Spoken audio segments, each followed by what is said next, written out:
Iniziamo questo nuovo anno parlando di una favola ispirata da un viaggio in una meravigliosa città italiana, avvenuto nel 1833. Scopriremo come questa favola, che apparentemente non mostra alcuna analogia con questa città, possa invece averci effettivamente a che fare.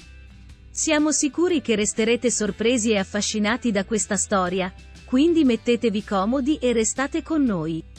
Ovviamente non dimenticate di iscrivervi a Mondo Cuocca, cliccare la campanella e selezionare la scritta, tutte le notifiche.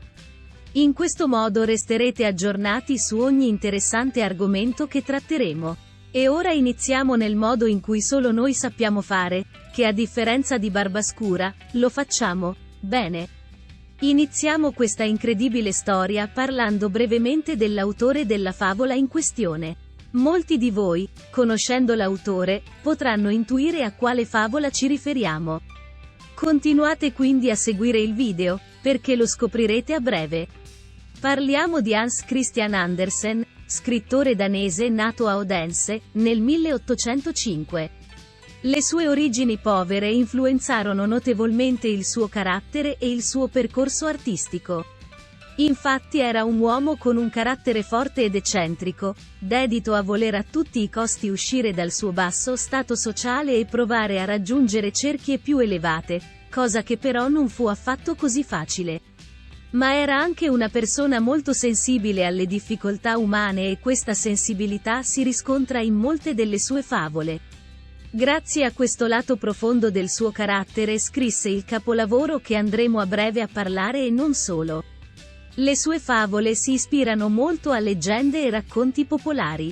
Per farvi capire chi era Andersen, possiamo citare alcune delle sue opere che tutti noi conosciamo: Il brutto anatroccolo, La principessa sul pisello, La piccola fiammiferaia, La regina delle nevi, Le scarpette rosse. E potremmo andare ancora avanti. Ma adesso ci fermeremo sulla favola che probabilmente ha a che fare con una meravigliosa città del sud Italia. Guardate questa immagine, la riconoscete? Certo che sì, questa è La Sirenetta. L'immagine che avete visto è la versione, che tutti conosciamo, della Disney, che è simile alla favola originale di Andersen ma che ha un finale un tantino diverso. Come tutti sappiamo, Ariel, innamorata del principe che aveva salvato da un naufragio, riceve le gambe in cambio della sua splendida voce, dalla strega del mare Ursula.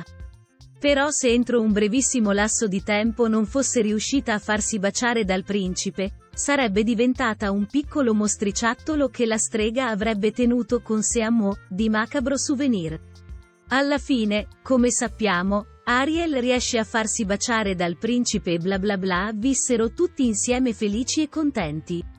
Invece, la storia originale non va effettivamente proprio così. Sì, principe, naufragio, innamoramento, scambio voce per gambe, ci sono. Ma quasi nessuno sa che la povera Ariel dovette affrontare un dolorosissimo mutamento e le gambe, ad ogni suo passo, le procuravano un dolore lancinante. Non solo, avrebbe dovuto far innamorare il principe di lei, entro 3 giorni, altrimenti si sarebbe trasformata in schiuma di mare. Alla fine il principe incontra Ariel, ma si innamora di un'altra donna e la sposa. Le sorelle di Ariel allora le ricordarono che se lo avesse ucciso e avesse bevuto il suo sangue lei sarebbe ritornata una sirena. Quindi le consegnarono un coltello. Ma la dolce Ariel non riuscì a uccidere il principe e preferì diventare schiuma di mare. Beh, il finale non è assolutamente quello a cui siamo stati abituati. La favola della Disney ha un messaggio in sé di amore, speranza e sogni che possono realizzarsi se davvero si vuole. La favola originale invece ha tutt'altro messaggio. Parla sì di amore, ma di un amore che va oltre ogni cosa.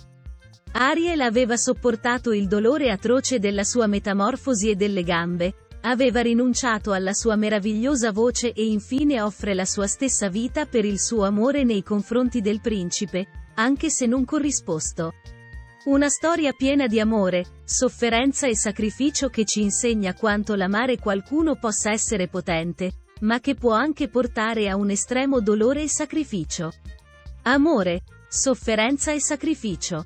Tenete a mente questi 3 aggettivi e passiamo alla città che, probabilmente, ha ispirato la favola della Sirenetta. Però prima vi chiediamo di lasciare un mi piace al video e un commento per farci sapere il vostro pensiero. Aiuterete così il canale ad andare avanti. Poi, se ritenete questo video interessante, condividetelo con i vostri amici. Nel 1833, Andersen visitò Napoli e trascorse diversi mesi nella città. Durante il suo soggiorno, fu affascinato dalla bellezza della città, dalla sua cultura e dalla sua storia. In particolare, Andersen fu colpito dalla Grotta Azzurra, una grotta naturale situata a Capri e famosa per il suo colore blu intenso che è dovuto alla rifrazione della luce solare dall'acqua.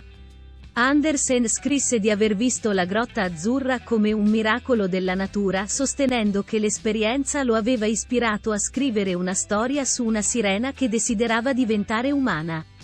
Ora, non è del tutto certo che Andersen prese effettivamente ispirazione da quel viaggio a Napoli, in quanto, a parte il voler scrivere una storia su una sirena che desiderava diventare umana, non ci sono altre fonti che ne diano la prova certa. Allora noi di Mondo Cuocca abbiamo fatto alcune ricerche e abbiamo trovato delle evidenti analogie con la favola e la città di Napoli. Entrambe sono legate al mare. Ariel vive nel mare e osserva la città sulla costa. Napoli è una città costiera piena di vita. Entrambe sono conosciute per la loro bellezza. Napoli è una città piena di bellezze storiche, architettoniche, culturali e paesaggistiche. Ariel è una creatura di incantata bellezza. Entrambe sono legate al canto. Sappiamo la passione profonda dei napoletani per il canto e che le canzoni napoletane, soprattutto le classiche, sono conosciute e apprezzate in tutto il mondo. Le sirene, anche loro, sono note per il loro canto melodioso. Entrambe sono legate al sacrificio, che permette di cambiare, trasformarsi per provare a raggiungere i propri obiettivi, anche se non sempre si riesce nell'impresa. Entrambe hanno il tema dell'amore impossibile. La letteratura napoletana è piena di amori impossibili e Ariel si innamora di un umano mentre lei è una sirena. A questo punto potreste tranquillamente pensare che queste analogie possano essere affibbiate a tante altre città. Dopotutto Napoli non è l'unica città costiera d'Italia o del mondo. Sì, il ragionamento è giusto. Però abbiamo scoperto un qualcosa di incredibile che potrebbe delegare la città di Napoli come la vera musa per la favola di Andersen. Leggendo qua e là, ci siamo resi conto che nella città di Napoli vi è una ricca presenza di leggende popolari e racconti mitologici che hanno a che fare con le sirene. E indovinate un po', una sirena è definita proprio la protettrice di Napoli. Sapete chi è? Conoscete la storia di Partenope? Ve la raccontiamo in breve. Partenope era una sirena che viveva nelle acque del Golfo di Napoli. Dopo la guerra di Troia, Ulisse attraversò quelle acque e si fece incatenare all'albero maestro della nave per ascoltare il canto melodioso delle sirene. Partenope cantò a lungo, ma Ulisse riuscì a resisterle. Questo fece sì che la sirena si innamorasse perdutamente di lui, senza però essere ricambiata. Dopo aver sofferto per il rifiuto di Ulisse, decise di suicidarsi gettandosi in mare e lasciandosi morire. Il corpo di Partenope fu portato dalle onde fino alla foce del fiume Sebeto e trovato da alcuni pescatori, dove sarebbe poi sorta la città di Napoli. Questa è una delle tante versioni che si possono trovare ma, bene o male, quasi tutte le versioni hanno in sé gli stessi elementi: amore, sofferenza e sacrificio da parte di una sirena. Ricordate questi 3 aggettivi? Entrambe le sirene si innamorano di un umano. Entrambe le sirene sono disposte a sacrificare tutto per amore del loro partner. Entrambe le sirene subiscono sofferenza e dolore a causa del loro amore. Entrambe le sirene muoiono e si trasformano in qualcosa, anche se in 2 cose diverse. In conclusione, non potremmo mai sapere con certezza se Andersen trasse ispirazione per la favola della Sirenetta proprio a Napoli, dal suo paesaggio, dalla cultura popolare. Tuttavia, le analogie che abbiamo scoperto tra le due storie sono sufficienti per suggerire che Andersen abbia tratto ispirazione dalla storia di Partenope per scrivere la sua favola. Resteremo quindi sempre con un malinconico dubbio, ma sarà proprio questo a rendere la favola della Sirenetta ancora più magica.